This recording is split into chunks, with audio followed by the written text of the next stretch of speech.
I've always had a pretty difficult time like focusing on things for a long time, like on completing tasks. And I think a lot of that has kind of had to do with the fear of either failing or the fear of completing something.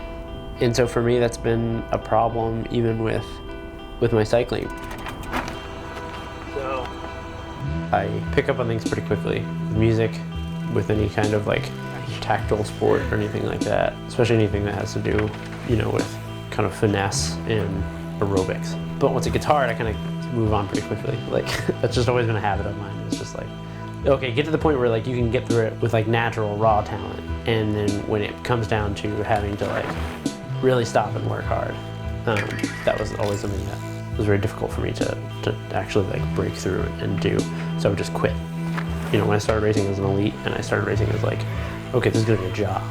Then it became like a little bit too real at points, and I was like, oh, okay, let's distract myself. Like, it's habitual. It's something that gets in my way over and over and over. Cycles of self-doubt or cycles of figuring out subconsciously how to get out of completing something. Cycle of giving myself an out to not try. And I've done that with cycling. I've done that with everything else leading up to this. So breaking myself of that was really important. I had to reach out to my peers, I had to reach out to my coach and everyone involved with that. I got a psychologist. I started reading a lot more on not necessarily one way to break that cycle or one way to break the negative cycle of general depression or performance anxiety or whatever it may be, completion anxiety, but finding like multiple ways to deal with that became like my preoccupation. And that in itself was pretty scary. I just want to complete this one thing, but then when you realize that not completing things is actually like an entire part of your personality, then that becomes like an even bigger overarching, like daunting task.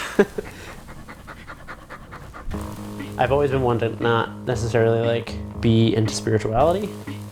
And so things like yoga and things like meditation and religion and so on that have to deal with becoming spiritual in a way have been very difficult for me to kind of broach and get into, because I find them cheesy.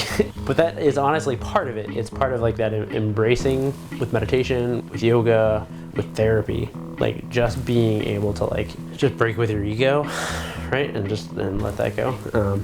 Just find some humility and be able to like get into those things allowed me to then start meditating and start doing that on kind of a regular basis. When I learned to meditate, I learned to stop the things that were going on, stop the cycles that were going on in my head, stop the cycles that were going on around me, take a step back and from the situations, take a step back from like my thoughts and all those things, and then refocus to get back to a task.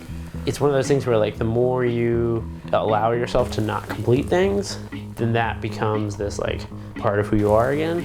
So just getting out of bed is like a completion for me. And then just like getting through breakfast and getting my emails done, that's a completing thing. So then getting on the bike at a certain time to get out, to get the work that I need to be done is a completion. I'm not religious, but I do see what is there. I see why deities exist, why practices exist, why the difference between like praying and meditating aren't that far off. I think like dedicating your life to something greater is great, but you also have to dedicate your life to yourself, because you also have to see that the mirror should be back on you. It shouldn't be like mirroring off of someone else. And that's where I've found my own like kind of personal religion in meditation and in my spirituality, is like finding your goodness. The whole like you're born a sinner is just you're born flawed, and like that's okay. You're allowed to be. But if you forgive yourself and you have that forgiveness daily, you can do anything with that. For me, if I can go into nature and I can go see that everything is just like flawed, everything. Like you go to the river or you go into the woods and everything is growing crooked and weird, and like the moss doesn't grow the same way every time and stuff dies. Like everything is just chaos. And it's very representative of my life and of like who you are as a person, that like your beard doesn't grow in right, and like your femurs are different lengths, and you didn't graduate high school, and like, you know, all of these things, but like, it's still nature, it's still gonna grow, it's still a forest, and it's still a river, and it's still gonna flow, and like, I'm still a person, and like, that's where I found it. And that sometimes I have to stop, and I'm on a ride, and I'm like frazzled, and I'm like, man, shit just doesn't make any sense, and I pull over, you know, like hang out in the sound of water, the sound of moving water, the sound of like a waterfall or things like that. They've always drawn like thinkers, they've always drawn religions, they've been mystical. It's for a reason. My ability to focus during races has increased dramatically. I mean, it's so much, and I think it showed a lot in the consistency of my racing in the last couple of years. How quickly I've been able to go from, you know, from one level to another and still kind of find room to improve. I'm still able to pull out a little bit every race and a little bit every season and a little bit every year and add to that, and still find some stuff at the end where I'm like, okay, I still found a lot of places to improve and set those goals to move forward. And it's been like that because I set goals, I allow myself to fail a little bit and recognize those things. That's part of the meditation for me, is actually like recognizing failure and going like, okay, that's fine. Like, you failed, but you tried. And like, you had a plan and you set it and you did it and you failed, and that was part of the plan too. It's like failing is part of the plan. So you can go back and be like, okay, well, I failed, so like now I need to reset and figure out how I can do that again. It's not like you can't do it, it's how can you do it. It's a big piece of like normalcy, right? Like I just want to be back doing what I love doing. You work so hard for something, you just want to be doing it again, that's all. Like you just want to get back to normalcy. I guess I just want to prove the hard work, right? Like I just, you know, I don't want to do it, I don't want to do all this for nothing.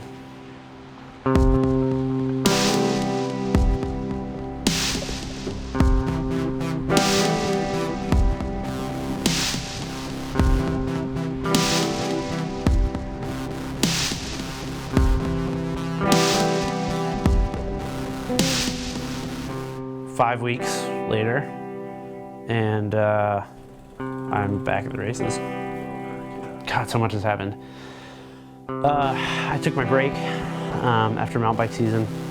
I put in some of the best like pre-season work I'd ever done, and came out on a higher level than I had ever really reached out of a base season. I trained right up through Rochester. I won both days by myself, not a sprint like we had done in previous years. And we're at the level that I wanted to be to shoot for those like top 10s and top 5s against like European competitors. And we went to Madison for the World Cup, the start of the race. We were going into the off camber.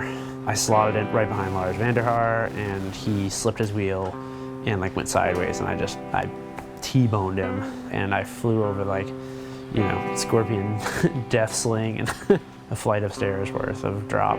Still clipped in, went right onto my shoulder, like upside down on my neck and my shoulder. And I heard this like popping, and I was like, found out I had a broken sternum, fractured manubrium, so right at the top of the sternum. You know, it was immediately like, okay, focus on healing, like right now. Like right this second, start healing.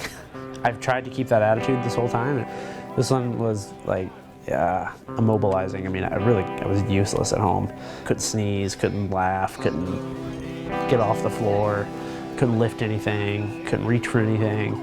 The day after the crash, I was on the trainer for 30 minutes. So I just kept going every day. It was a struggle, but on the trainer,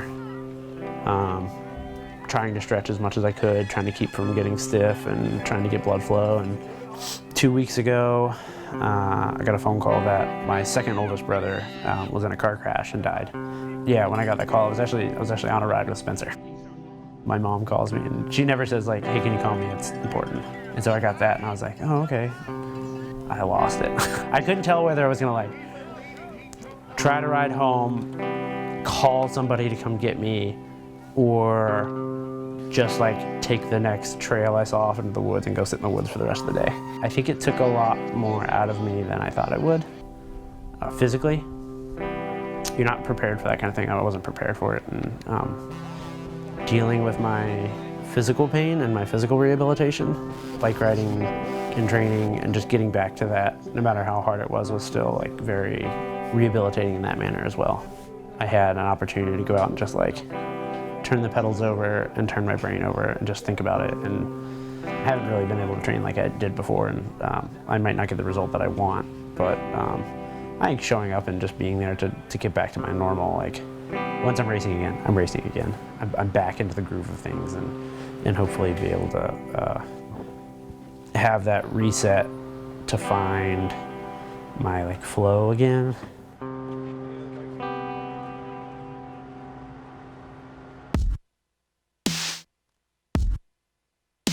I felt good. We were going into Pan Am's. I had just kind of really settled in and got the groove of things and was like, okay, I'm gonna make my mark on the race, kind of make my move, start like kind of setting myself up to win it.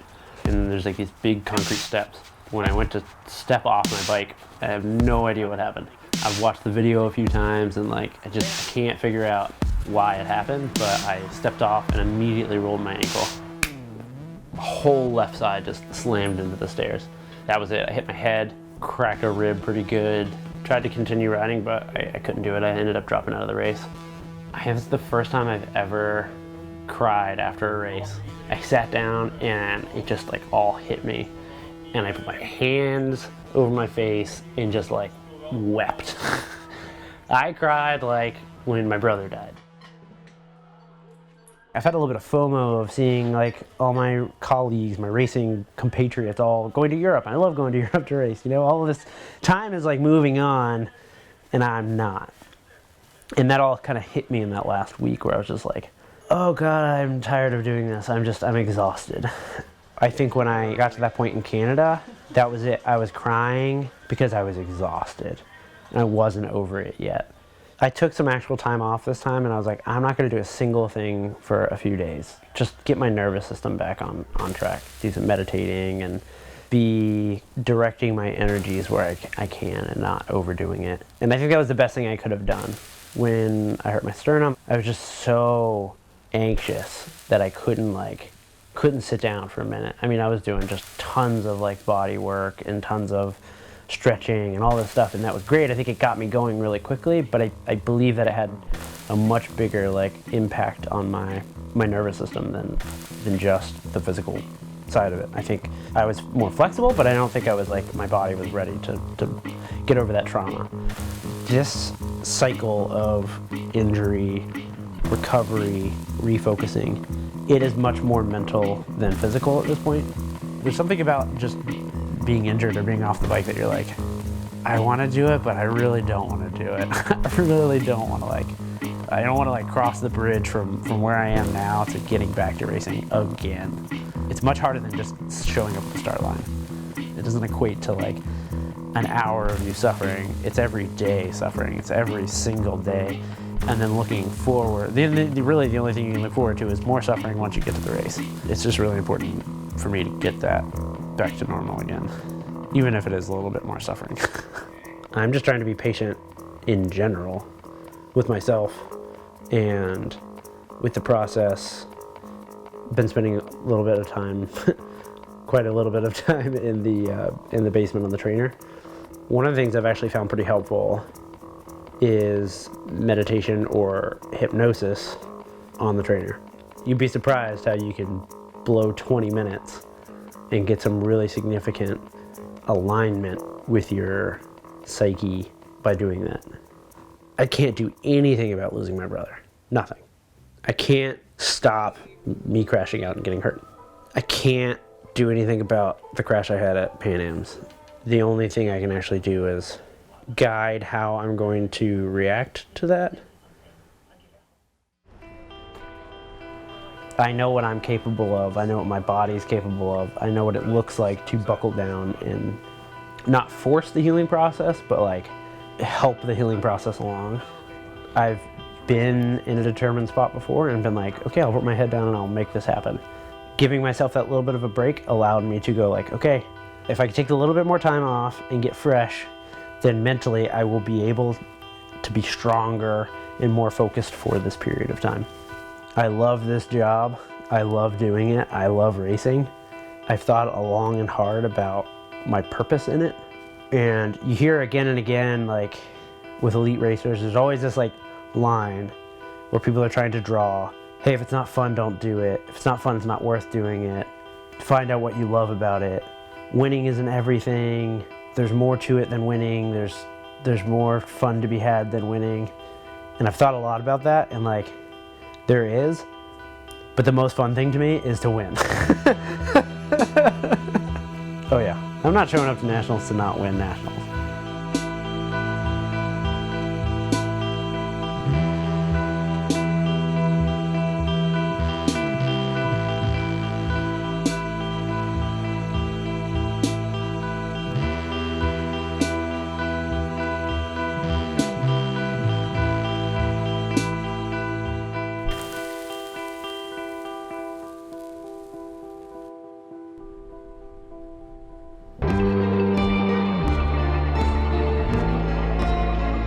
I want to win a national championship because I like winning. I love winning races. I was talking to a friend about this the other day. It was like, would we continue to, to race just to race if we weren't able to like win races? And I actually had to think about that for a second. I do love racing. I also am extremely competitive. I have a lot of drive. And what drives me is winning races. And I don't think that I could line up without like absolutely having my heart set on winning a race. I'd have to rethink that if it ever came to that. Or when it comes to that. It's like an artist, you never want to put out a bad album and then retire.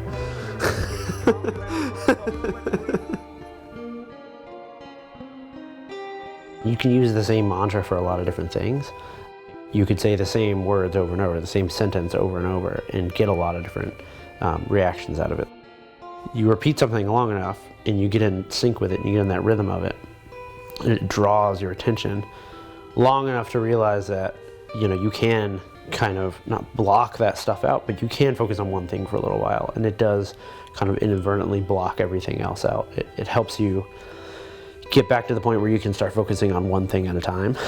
My normal routine in the morning is like, wake up, I have breakfast, I hang out with Haley, she goes to work, and I have like my second cup of coffee, and I sit down at my desk, and I have my notepad, I use the same notepad, the same pen, and I've got my computer, and my day for the next like hour and a half or 2 hours is just getting things done. It's the internet. Like, you open your computer and all of a sudden there's like all sorts of things. And if you don't have a very specific kind of workflow to deal with that, like, okay, you don't open your browser, you open your email first, and like you go through those things. And, for me, it's like, okay, try not to move on to the next email until like you really have this figured out. But then other times it's like somebody messages you on there, or it reminds you of this other thing, or I don't know, you check Facebook really quick and all of a sudden you're going down that. The internet like browser is just like, it's like your brain. It's so easy to just get preoccupied with everything else that's going on. That it's very, very, very helpful to have one focus point to get back. So that's one way of doing it. Like, you have this way to kind of pull yourself back out of that like storm of ideas and of whatever turbulence going on.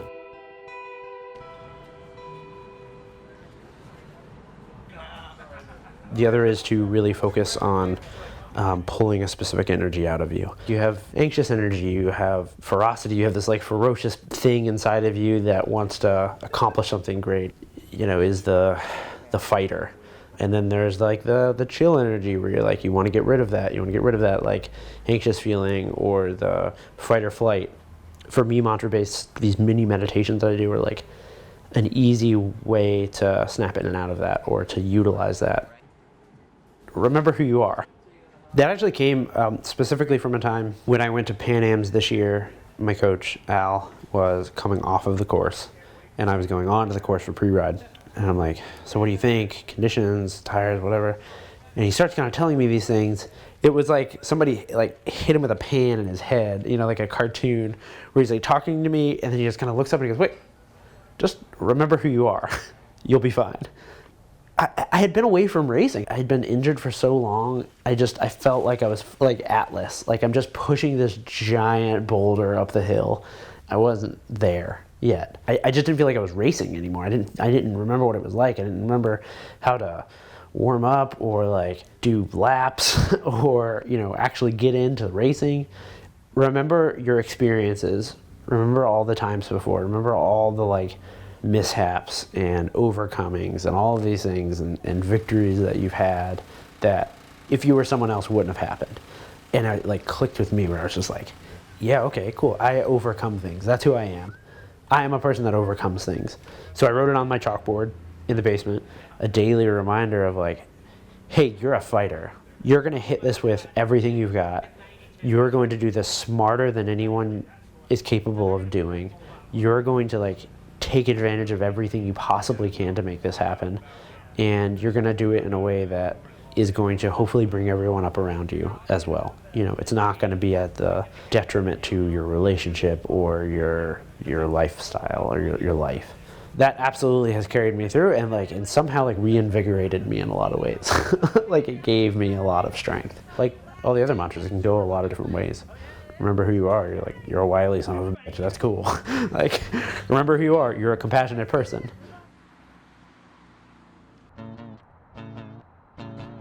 In real, like, I don't want to say real, but in like traditional mantra-based meditations, like there's like a guru that like finds you and they feel your aura and then they're like, this is your mantra. You're supposed to be like given your mantra, right?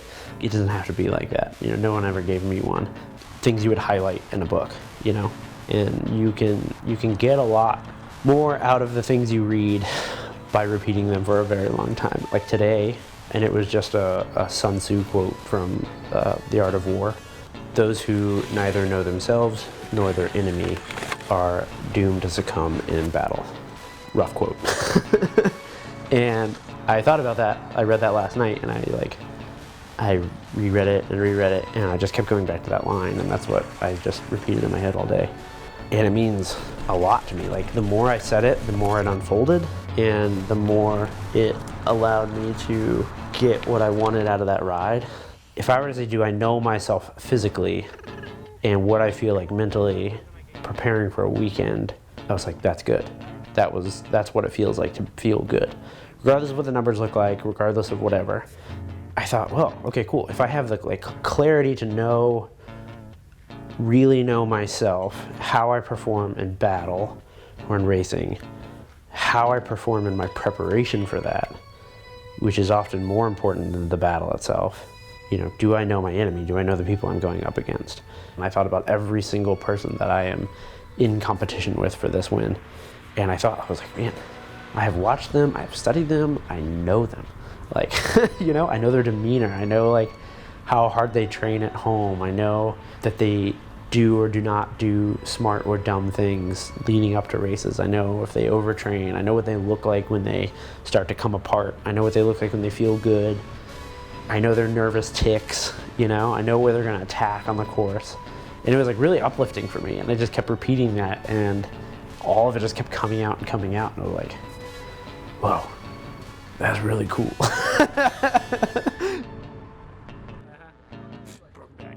Man, I've never had like an easy nationals, like never. You know, last year in Reno, it was like everything about that was a disaster. Like my knee was injured. I couldn't wear like leggings. I had to cut them out because they were like putting pressure on my knee. I was on the West Coast. Like nothing was working. I was seeing all these PTs. I had gotten sick before that. And I had all this great form coming in, and then I crashed, and I like ripped my knee open. It's just like everything is coming apart. Why can't this just work? And so then it was just like, okay, when you take this like kit off and put your skin suit on with the number on it, you need to be a different person. And like by the time you get off that trainer, you need to be the person that you need to be to win the race, and not the person you are right now, because this guy right now is like flustered and he's not prepared and he's just like, he's thinking about something else. He's not going to win anything. Like that guy is letting the failure that just happened like be him. And so you need to stop that and then recalibrate. I put on Slayer, Rain and Blood, and I just listened to it from the beginning, and I started mouthing, "You are unstoppable. No one can stop you." And then I was just like in this total trance. That one actually came from Tony Robbins. You know, like the motivational speaker, right? So he does that, like he gets on before his performances when he gets up and motivates hundreds of thousands of people or whatever, to get like super hyped up, he like sits in the mirror in his dressing room and just like repeats it and like screams it. And I was like listening to that and I was like, well, that's crazy. and then I did it and I was like, yeah, okay. All right, I'm cool. And I've done it like in bathrooms where I'm looking at myself and people are walking behind me. But I'm just like, you're amazing. You are unstoppable. No one can stop you. I mean, what's better than telling yourself and then saying it out loud to solidify how insane you are, that like, you are unstoppable. No one can stop me. What would you do if you saw a guy like, you're like, okay, I gotta race that guy? I put a smile to my face, but it's interesting like how much literally just putting a smile on your face can change everything. It just changes your chemistry in like this wild way. And Jeremy was going super hard and like I was just had my head down and I literally put a smile on my face and like giggled a little bit because I was just like, oh man, I'm gonna do this and this is awesome. Like, and the perceived effort all of a sudden just goes way down, because then you're like, oh well, if I can smile and do this, it's not that bad.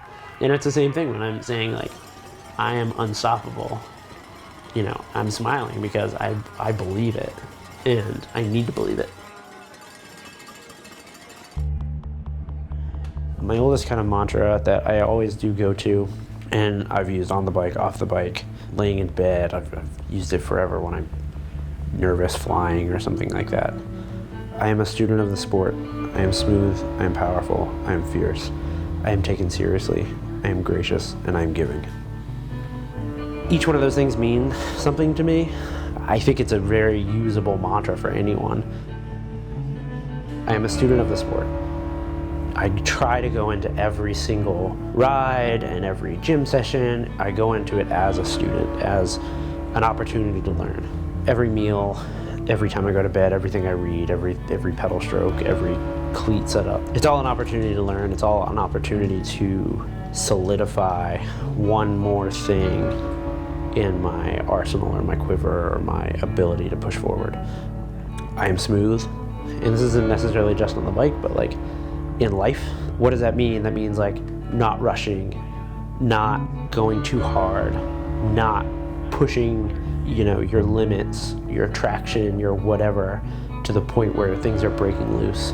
Physically, mentally, it's being smooth. It's concentrating on the best possible approach, the best possible line, the best possible method.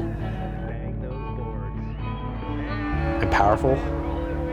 I need to know when to use the power. And when I use the power, it means everything. It means use all the power. I am able to put 100% of what I need to do into what I need to do and when I need to do it. Hit it as hard as possible, you know, like go in it with as much vigor and as much strength as I can. The next one actually used to be fast, but then I changed that to fierce. I decided that I didn't race with enough fierceness. You know, I was so involved in trying to watch and trying to kind of meld into the scenario.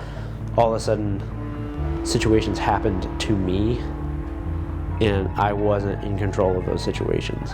You are a fierce competitor. It's not just in your head that you're a fierce competitor, but that you need to know that people know that. The way they react to you shows you how fierce you are. And so I started seeing that when I started saying it, and I started like living that, and I started being that. Originally I said, you will be taken seriously. And I used to say that a lot. I was living in the shadow. I was like in the shadow of a lot of racers. You know, it's like I was trying to find respect. And Al, actually, I talked to him and he said, you need to change that to you are taken seriously. Why should I say that? Like, he's like, because you are. And until you say you are taken seriously, you're always going to be searching for respect. And you are always going to look for someone to take you seriously. And you won't live like you are taken seriously, and you won't act like you are taken seriously. And you won't take yourself seriously in that. I am gracious, I am giving. I try to, as much as possible, give my best attitude towards people. I try to give as much like positive influence as I possibly can. I try to leave myself open to give my experiences. And we can confirm Stephen Hyde is going to be your not one, not two, but three-time National Elite Men's Champion, Stephen Hyde.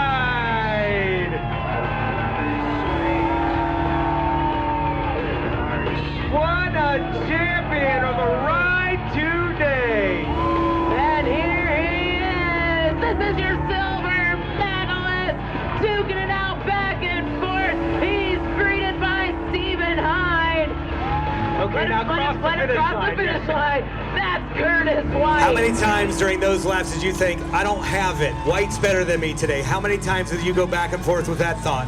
About 20 times per lap for the whole race. Was there a time during that race where you've said, okay, I think I've got this? At what point did that go through your head? About 30 times during that race. You know, people always say like anything can happen at nationals, but anything can happen at any race. It's just that people come in flying for nationals. They come in, you know, ready to win, and they come with a ferocity that sometimes is missing from some other races.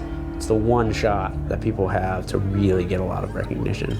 You know, it's the race that people will talk about, not just next year, but for forever. Like nationals are, you know, regardless of what happens, people talk about the battles that happen.